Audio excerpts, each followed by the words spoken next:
Hello and welcome to the video, my friends. In this chapter, I want to talk about how to level up an Arc Trapper.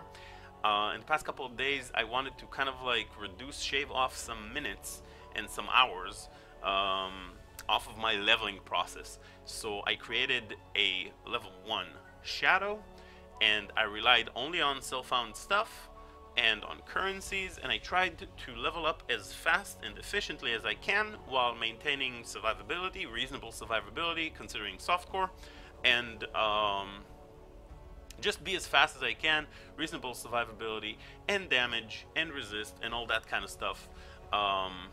So this is what I bring to you, and a couple of kind of like conclusions and things I came up with, and all that kind of knowledge that we share here on the channel.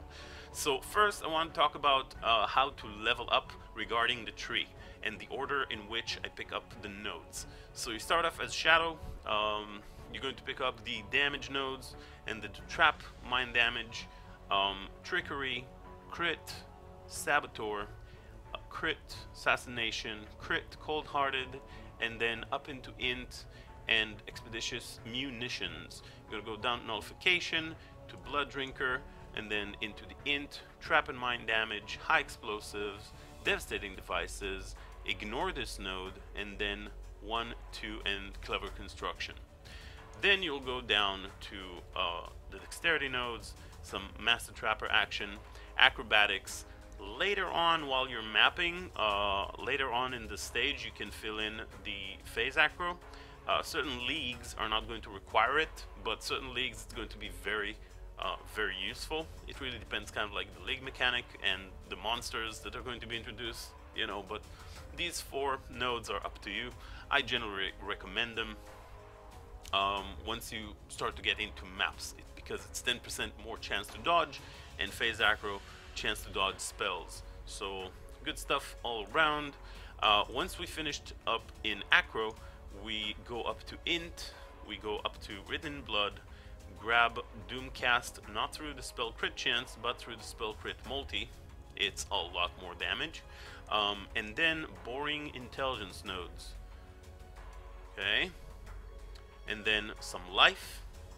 And then some spell crit, Arcanist Dominion, Heart and Soul, and at level 58, this is where I am right now, Mind Over Matter, and Mana. Currently my character is level 58 as mentioned, and I am just about to enter the Blood Aqueducts. I was AFK a little bit, but overall this character took me about 5 hours and 15 minutes to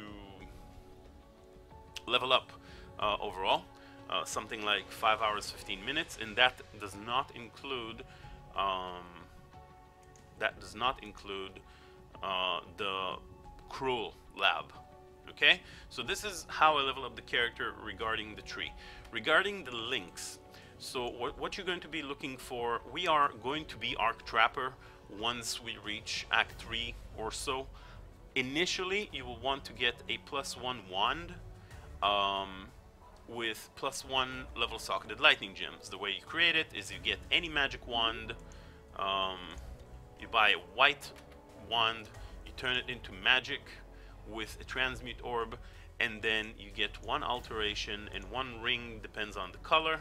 This one is a topaz ring. Okay, so topaz is going to make lightning, sapphire is going to make cold, ruby ring is going to make +1 fire. Okay, but we are lightning, so we're going to vendor these 3 items. Okay, a topaz ring, an orb of alteration, and a magic wand, and we're going to get +1 level socketed lightning gems. Awesome. When we have that, we're going to augment it, because augments are cheap, and maybe we get something cool. This is not cool, but whatever. You're going to throw an augment anyways, and yeah, this is the wand. We don't need it, we're just going to destroy it for now. But of course, you're not going to pick up any wand, you're looking for specific colors and links. If you were lucky enough to find a green wand, awesome, because if you have a green wand, you're going to get multi-trap, trap support, and arc, and you can equip this setup at level 12. Awesome. This is going to carry you all the way until you have a 4-link, and then when you have a 4-link, green, green, green, and blue, you're going to add trap and mine damage, and then you can think about Lightning Spire for a little later on. But early on, if you have a green, green, blue, this is going to be your ideal setup with a +1 lightning wand. Okay? Most of the times, green, green, blue wands are going to be rare and you're not going to find them. So what you're going to do instead is you're going to instead use lightning trap with multi-trap and with added lightning, which I have somewhere. Never mind, this is it. Okay, so green, green, green, blue, blue is going to be your leveling setup from this point on. Again, level 12. What happens before level 12? Before level 12, you kill Hillock and you talk to Tarkly, and Tarkly gives you an explosive trap. Okay, so all the way, level 1, explosive trap. From level 1, you're going to just use an explosive trap.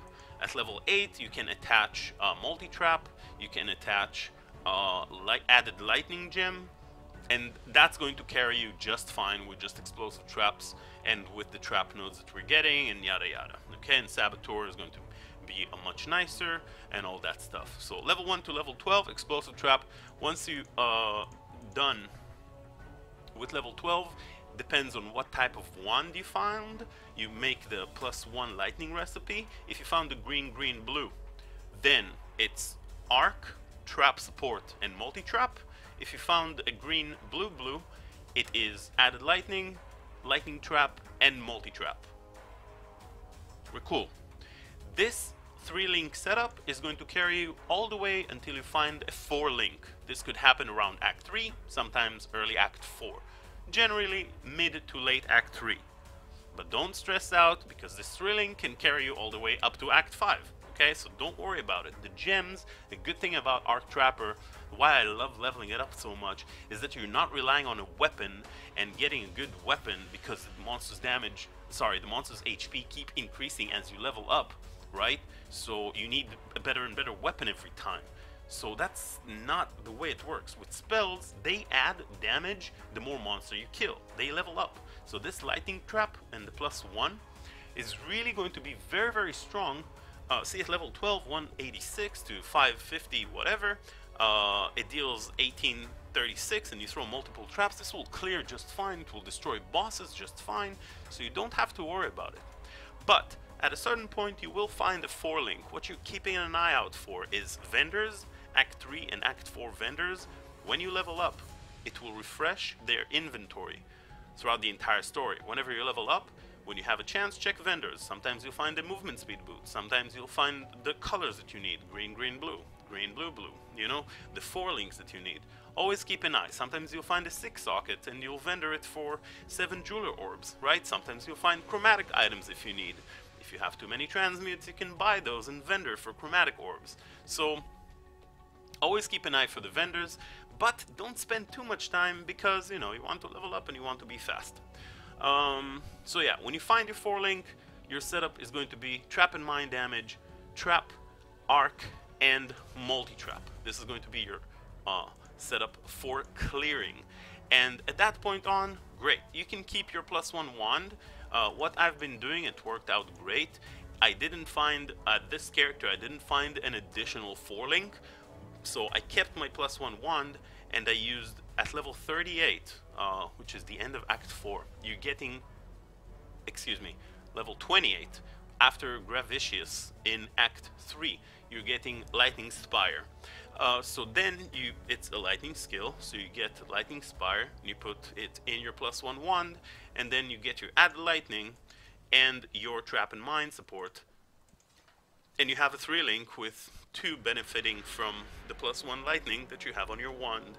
And this was my setup. I used Arc for clearing and Lightning Spire for bosses, while spamming Arc because this is a cooldown skill. And this is how I leveled up. Important thing to note, Keep in mind that you want to have a bear trap. The level doesn't matter. Keep it at low level because it will gain dexterity requirement as you level it up, and it doesn't add anything for you as you level it up. But it has a nice effect. When you throw a bear trap at an enemy, and you get it from like level 4 or something, very, very early on, you get it as a quest reward. When you throw it at an enemy, it will make the enemy take more damage from traps, and it will give it a massive 80% slow. So it's going to be kind of ridiculous. You're going to see how it's just really, really slows down the enemies as you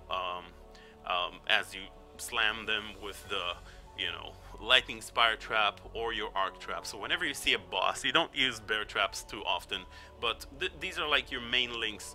You throw arc for clearing, you throw lightning spire at a boss, and one bear trap before the lightning trap, and you basically spam arcs until your lightning spire is coming back from cooldown at bosses, and this will completely clear all the content and will make a very, very fun and easy leveling process. This entire time you should keep an eye for movement speed boots. Whatever stats you may find, movement speed is the most important stat, and the more movement speed, the better. So even if you find really good boots with life and resist and it really fills in, you can, you know, use some crafting mats, use some alchemies, use some scours, craft yourself a belt with the resist that you need, a ring with the resist and the life that you need, you know, the stats that you need, you know, so that even with alterations and augments, use the crafting materials that you find to re-roll some items. Of course, this thing comes a little bit with experience. You need to be familiar with the crafting materials and the currency items that you find, but the more you experience, the more you learn, and it's a lot of fun. So I hope you enjoy that. You know, you'll find some stats. Usually a very nice place to look for stats if you're missing some strength, some dexterity, is on an amulet, and you can find white citrine amulets like this and just throw an alchemy and hope for the best. In this case, I found some dexterity, got some fire, got some lightning resist, and you always want to try and have 70 plus 2 resistances. My current character has 97, 99, and 78 fire, cold, lightning respectively, and it's a pretty solid you know, pretty solid resistance, and you always kind of want to keep your resistances at least over 60%, 65% at the very least, because resistances make for an insane amount of mitigation of elemental damage, and you really need it. So yeah.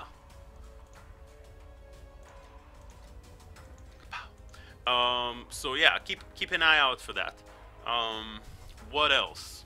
Okay, so the stuff that I talked about, the 4-link and the 3-link, trap and mine damage, added lightning, and lightning spire is going to be your somewhere around Act 3, maybe early Act 4. This is going to be your damage setup. Outside of that, you get your flame dash. Your flame dash should be linked with a arcane surge, a low-level arcane surge, and a faster casting. Okay, if you don't have a 3-link for that, don't worry about it. You don't have to have arcane surge, you don't have to have faster casting. Just a single blue link for flame dash for your movement speed at level 10 is going to be your only movement skill for this build. Actually, almost your only. And when it comes to other links, this is some added lightning that I'm leveling up. This is a Herald of Thunder. Okay, so at Act 2 you're going to get Herald of Thunder after you're done with the sins. So Chamber of Sins, you're going to get yourself a Herald of Thunder. This is the only reservation that I use throughout the entirety of the leveling process, because you could attach other heralds, you could use Wrath, but what I found is that if you use Wrath, it reserves 50% of your mana, and then you're starved for mana. And traps, you know, they take quite a bit of mana, and of course I have this node right here that reduces 25% of mana cost of skills, so that's even less than what it's supposed to be, but right now it's 33 and my mana is 500 after reserving 25. So I'm just reserving 25. I don't think you should reserve Wrath. I think the skill has enough damage with this setup to the point where you don't need to reserve any more mana to deal more damage. And of course later on we're going to grab our Mind Over Matter very later on in the leveling stage. As a matter of fact, just recently, 2 skill points ago. So I just finished Act 8, just entered a Blood Aqueducts and just got into Mind Over Matter. So this is how the character looks like at the entrance of the Blood Aqueducts, and you basically rush through the zone, doing a back and forth, farming your divination cards for a tabula. So you don't really need to reserve anything throughout the story. If you want to, feel free to do so, but you are going to probably have some mana issues. I don't recommend it. If you run into mana issues, I recommend to when you level up a little bit, like around level 20 or so, try and get a catalyzed prefix on your mana flask. It will tremendously help you. Catalyzed Sacred Mana is really solid. 713 mana over 6 seconds. It really kind of like fills up your mana, as you can see, even while throwing traps. One press of this button will kind of like fill it up, and it fills it up really quickly. And even if you're taking damage, you're not going to run out in a situation, and I've talked about it also in my stream, when I tell people, people tell me I have mana issues, I tell them, how is it that my trapper never hear this line? It's gonna happen in a second. Low on mana. Low on mana. How come he never says that? The reason why he never says that is because catalyzed prefix is very important. And before I used the diamond flask, I had another mana flask that was bubbling. So bubbling or seething gives you an instant boost of mana so that you never run out of mana. And diamond flask only comes after you can afford it. Afford meaning you have a catalyzed mana flask that will boost the recovery rate by 50%, and that's all. Don't think about mana regeneration. If you happen to have it, cool, but that's not how you regenerate your mana with this type of build. You rely on a very solid mana flask to do so. Other than that, diamond flask again when you have your catalyzed. Until then, use some sort of, if you found an instant mana flask over here and a big mana flask over here, and that's pretty much it. Try and get staunching. In this character I just could not get a staunching flask, but I did get it over here. At level 60 I will be able to equip it. Of course we're going to delete this character. I'm not actually going to end up using it, but it's kind of like sharing the thoughts of things while leveling and kind of like giving you guys pointers on how to level up quicker. Okay, so this is everything you need to know, almost. One more thing. When I level up, I again keep an eye for the things, for the wands, for the 4-link, and for hopefully a 3-link energy shield base helmet that will have the 3 blue colors for this setup: Flame Dash and Arcane Surge and faster casting, because Arcane Surge gives us a pretty big damage boost. See, when we use it, just look at the tooltip, 1750.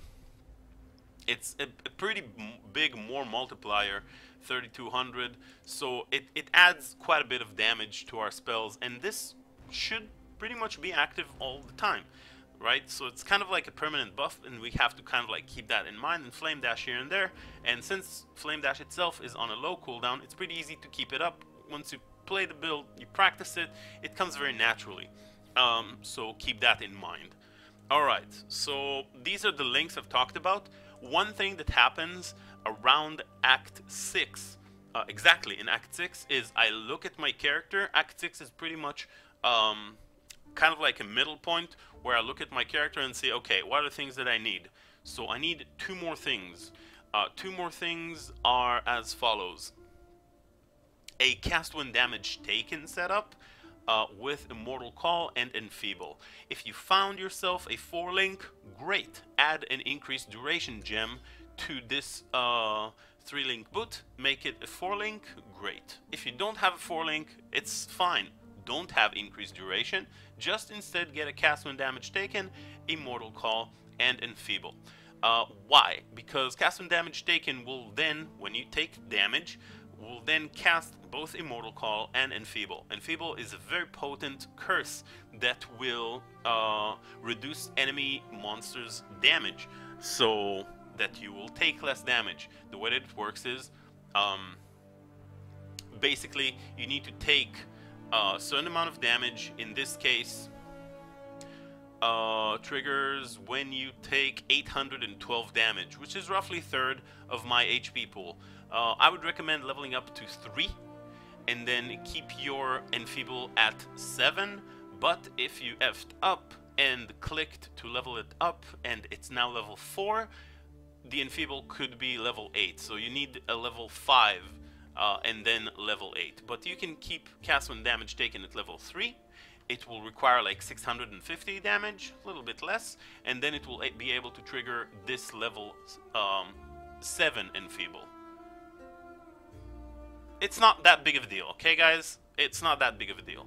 But the thing is that you need to remember is that Immortal Call needs to remain at level 1, because leveling up will not increase the effect, and it will give you a base duration of 0.4 seconds of physical immunity, and it's a short but potent buff. Your character will be immune to physical damage during that buff. Keep it at level 1, leveling up will not make it better duration or better whatever.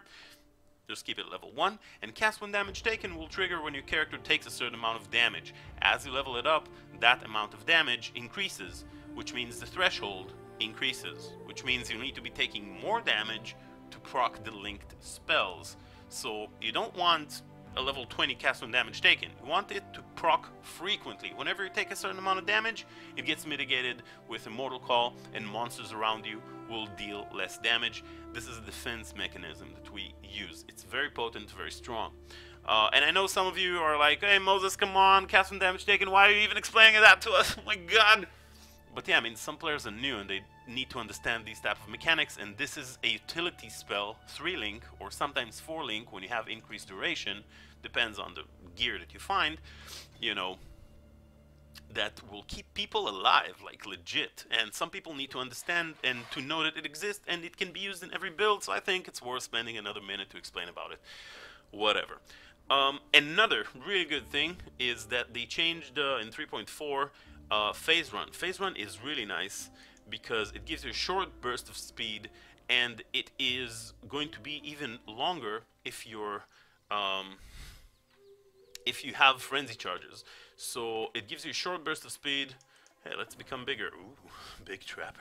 So we're getting frenzy charges as we throw down traps. See, that's the frenzy charge right here. We're gonna throw down the traps. Whatever. Come on, give me a little. Oh, I just pressed it. Oh god. Okay, so we got 3 frenzy charges. Awesome. All right, so this is me with just a movement speed flask. Okay, this is my speed, and this is me with frenzy. With phase run. Okay, so phase run just gives us a nice little happy movement speed bonus, and you know it's an instant cast, so you know it just makes us really a lot faster overall. So you know we're popping our flasks, we're using our frenzies, we're throwing down the traps, and we're using our phase runs. And this speeds up the entire process by a lot. A lot, I mean, I made 2 characters, one with it, one without it, and I managed to save roughly 25 minutes of time just from leveling, okay? So phase run is extremely important. Pick it up around Act 6. Around Act 6 is when I look at my gear and I look at, okay, we just killed Kitava, we just got 30% resistance penalty from killing Kitava. Let's see what we can do with the currency items that we have with the new vendor, Bestel. Maybe he sells us some 2-stone rings that we can throw maybe an alchemy on, and maybe we can get some resistances. This is like mind-blowing, you know, cold, lightning, and then fire and cold. This is insane. You know, so you get something like this, it improves the resistances that you need. Maybe you need some stats like a gate amulet, some strength, maybe you need some whatever, alright? Maybe you need a leather belt. You know, this vendor sells like a bunch of stuff. You can pick up a leather belt, throw an essence, you know, maybe you get some resist, you didn't get it, never mind, maybe you use a scour. So this is where we kind of like stop and assess and try and get our resistances to 75 plus and prepare our character for a non-stop run until Act 9. Okay? And this is where we stop and we take a look at our gear and we look for this, you know, the pair of boots with whatever. Sometimes it's going to be boots, but sometimes it's going to be gloves. We look at our links and we see, okay, this is where can I put the cast when damage taken, Immortal Call, and Feeble. Maybe I get a 4-link, maybe I got a couple of fusings, jewelers, maybe I, you know, try and add that increased duration. I also want the Flame Dash, faster casting, and Arcane Surge happening as well. I gotta make sure that Arcane Surge requires exactly or less amount of mana that cost to cast Flame Dash. Okay, so I want to be able to get the buff active the second I press my Flame Dash. Okay, 4 seconds. See? Why? Because it says, again, Arcane Surge after spending total of 26 mana with supported skills. Total of 26 mana. Which means, if I level it up, it's going to require total of 32 mana. Flame Dash right now is 33. So it's still going to, see? It says mana cost 33. So it's still going to be 1 click. But let's kill a little bit of monsters and try and level this gem up. Is it gonna level up quick? I don't know. It's like level 7 right now. 95k. We can do it real quickly for the sake of the video. But I guess you figure it out already. I mean, right? Maybe it's not gonna be that quick. You know where it's going to be quicker? This is a tutorial video, so I guess, yeah, whatever. Let's take a couple more seconds and go to the Blood Aqueducts, because that's the highest experience that I've unlocked in the video game with this character so far. Right, so monsters are going to give us a bit more XP. See, we press our movement speed flask, and yeah, Arcane, see, just almost instantly, and it leveled up. So if it levels up right now, when I press it, it doesn't proc. See what I mean? I have to press it again, my Flame Dash. I have to press my Flame Dash again for my you know, Arcane Surge to proc. Now it didn't proc. Now it did. So when you level it up too much, right now it requires 41 mana with supported skills. And my Flame Dash costs 33, so it's over how much I'm using, so I need to use it twice. And I don't want to use twice and then throw my traps. I just want to use it once. So for my current setup, level 7 would be perfect. Okay, so keep those things in mind. Act 6 is where you look at your character and be like, okay, this is what I need to do. This is the gear that I'm going to keep. Maybe I'm going to buy some stuff from the vendor.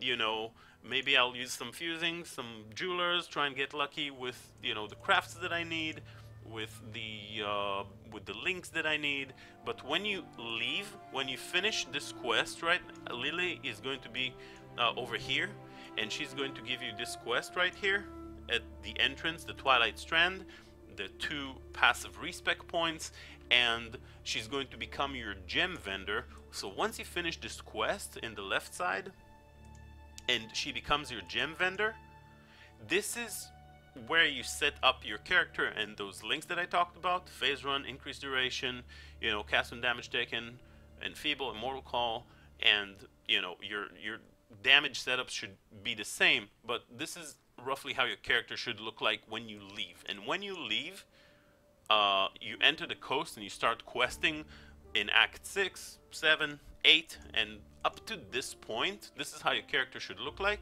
And this is how your character should look like with this type of resistances until you kill Kitava. From this point on, you're going to be doing Act 9, whether you're going to do farming or not, that's up to you. You know, at this point, I would probably do my Cruel Lab before the Blood Aqueducts. I'll do the Cruel Lab. I'll get Born in the Shadows for the blind. Okay, so we get Pyromaniac because it's quality of life. It gives us some life regen and all that. Shock Ignite Immune, it's not that relevant this early, but it gives us that little bit of life regen. And mostly reduce mana cost of skills to place mines or throw traps. So, you know, we're much easier for us to deal with the cost of the mana cost of the skill that we're using. So we're gonna grab Pyromaniac first, Born in the Shadows later. At this point, you know, with acrobatics and with Mind Over Matter and with Born in the Shadows, enemies around you are going to be blinded, and you're going to feel like a god because you're hardly ever going to take any type of damage. And at this point on, we're going to fill in inspiration. We're going to pick up quick recovery. It's going to give us some life, some mana regen. But yeah, mostly the life is what we're looking for. And then dexterity, intelligence, retribution, life, discipline, training. And then we're going into elemental damage, light of divinity, holy dominion. And that's pretty much where the leveling ends. You know, at this point you're going to be reaching maps, and you can check out my profile. I have a character called Moses Plays Traps. Maybe it's going to change. Moses Plays Traps is the character that I played in Delve League. Of course, I'm going to make a new trapper for Betrayal, and you guys can follow the progress, so you can kind of like check out what I'm doing, how I geared up my character, and all that kind of stuff, and compare it to your own character. But either way, Trapper is going to be amazing. This is going to be my starter character build guide, and I hope you guys enjoyed the video. We talked a lot. I hope you learned something. Thank you very much for watching. Make sure to follow and check out the stream. I'm streaming every day. Much love. 6 years of streaming. Hype.